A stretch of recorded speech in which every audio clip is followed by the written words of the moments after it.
Hello everybody, this is Conquering History Games, and welcome back to another progress report for Kaiserreich, the mod for Hearts of Iron 4. Today is progress report 67, in which we're going to be looking at the new naval technology and balance, and a lot of just Navy stuff that is going to be happening, hopefully, according to the devs, in 0.8, the next patch for Kaiserreich, but we might have to wait a little longer than that. It's okay. Now, the naval technology has diverted in the Kaiserreich timeline, and this whole concept has roots in the pre-Hearts of Iron 4 lore of Kaiserreich. And again, this may or may not be in version 0.8. So the first thing that we need to look at here is that there is going to be a brand new naval tree. The naval treaties that happened in our timeline post-World War I never happened, which means that a lot of old ships got to stick around, and a lot of new ship models that were being designed also were completed. They weren't canceled.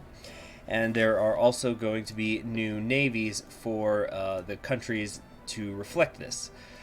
So we've got a few different types here. There are destroyers, cruisers, and armored cruisers under escort ships.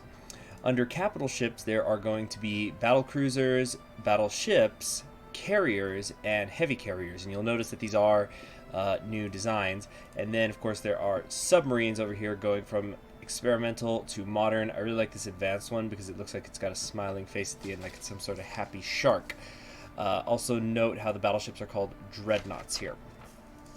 So we have a couple examples of what the new navies are going to look like. So we have the German Empire here, the Union of Britain, and is this the Commune of France? No. This is Nationalist France, I think. But you see the carriers and such there, and how the silhouettes are now different. The designs have been made in grayscale because they feel that this is the best way to emphasize the new looks. And I think they're pretty cool designs overall. So the balance is also going to be redone in these ships. The whole concept is going to be, well, it's the concept we've always heard that Hearts of Iron 4 naval combat is supposed to be like. Subs should be able to destroy unescorted capital ships. Destroyers will counter subs. Cruisers will beat destroyers. And capital ships will beat cruisers. So they just have some examples here of the naval combat, so you can mostly just see the new silhouettes there. You see that there are some naval fights. Like this is a fight between Transmur and Dososasian going on over here. This is Japan versus the Qing, although they've clearly allied with the Germans because, well, we see the German flags here, and Donitz is the one who's in charge. This looks like it's going to be a pretty big fight right here.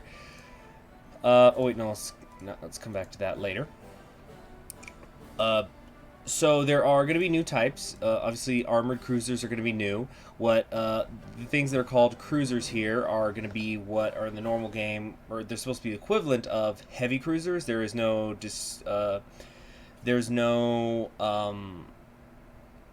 division between light and heavy, so as you'll say. So you just have regular cruisers and then armored cruisers.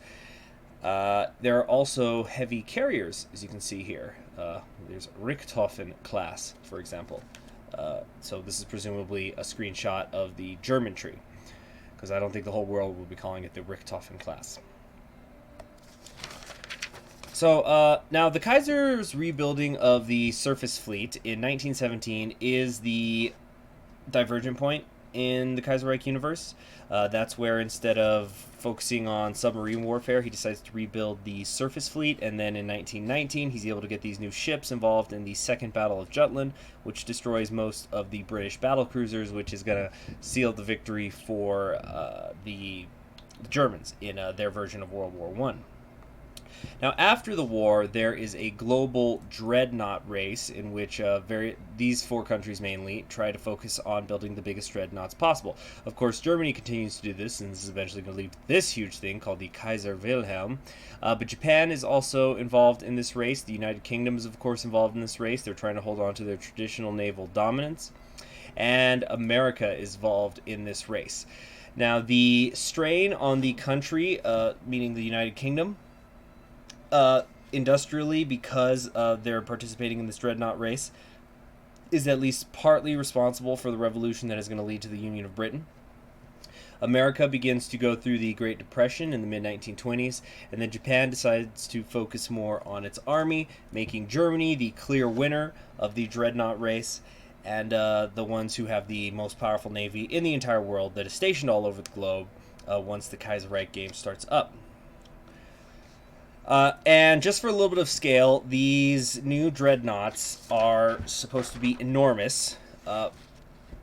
Again, for scale, the Bismarck, which is this, it's famous for being this enormous battleship that Germany used during World War II, had 8 15-inch guns. All right, so that's 8 guns that were 15 inches. All of these super dreadnoughts have at least 12 18-inch guns, according to the dev diary. And some of them have up to 15 of these 18-inch guns. So these are enormous. Just absolutely massive. Sounds like a small village, really, floating on the water. Or an armory, I guess you would say. Now, if you are a country, though, that begins landlocked, there are also going to be changes for when you want to catch up with the naval race. So they're using Switzerland as an example. If it's Switzerland, for example, you are able to get your hands on several naval dockyards, you're then going to be able, via the decision tree, to get bonuses that are going to allow you to catch up.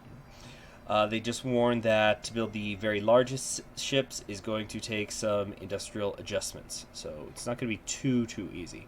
But and also, as far as man the guns, the new DLC coming out and the Naval Rework from Vanilla Hearts of Iron 4, they said they don't know what they're going to do about that. They're going to cross that bridge when they get to it. Of course, Kaiserreich and regular Hearts of Iron 4, it's not as if they work together on a release schedule.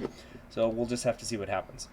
But this definitely looks like a positive change, and I'm very much looking forward to it. Thanks for joining me. I'm Conquering History Games. Subscribe if you haven't already.